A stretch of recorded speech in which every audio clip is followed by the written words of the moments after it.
There's a huge difference between real-life hauntings and the ones you see on the big screen. Movies always give you a reason. Real life didn't, at least not in my case. My story starts weeks before we moved in and ends the day we moved out. I lived in what I believe to be a haunted house for 5 years, and these are my experiences. It started in 2000 when my parents sat my sister and I down to announce we were moving again. As an army brat, moving was the status quo, but this move felt different. When I saw the house in person, I was quick to jump off the hype train. There was newspaper spread out on the kitchen floor and a yellowing light fixture dripping water. My bedroom was painted black, and someone had scribbled poems about suicide on the walls in crayons. The previous tenants had just up and left, withheld rent, disappeared. The owner never tracked them down. At first, apart from the laundry room, the house was fairly normal. I'd hear sounds, settling pipes, the noises you adjust to in a new home. Then a few months in, I heard a knock at my bedroom door at 10 past 10. A man's voice asked, "Are you asleep? Let me in." I saw him. Pitch black hair, a long crooked nose, an old scowl, a black raincoat. Then he was gone.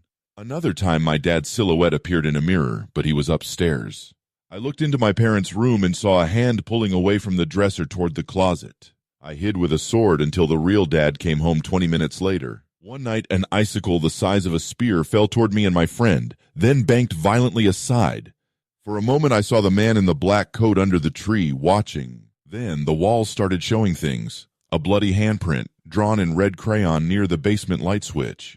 We also noticed a fist-sized dent that looked like a skull. My friends felt it too. They all said the laundry room made them uneasy. We locked ourselves in the unfinished laundry room, turned off the lights, and waited. Something touched my friend's leg. She screamed. None of us admitted to grabbing her.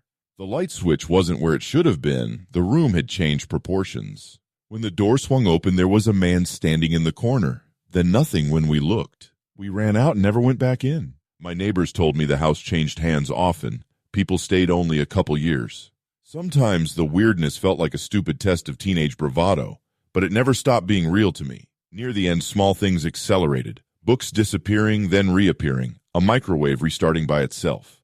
We found glass shards all over the basement furniture. The lampshade had somehow fallen straight down. When I saw the man in the black coat so many times, standing, watching, it felt like a sick goodbye. We were given notice. My parents said we were moving again. We moved out a month or two later. I often wondered if the next tenants saw the same things.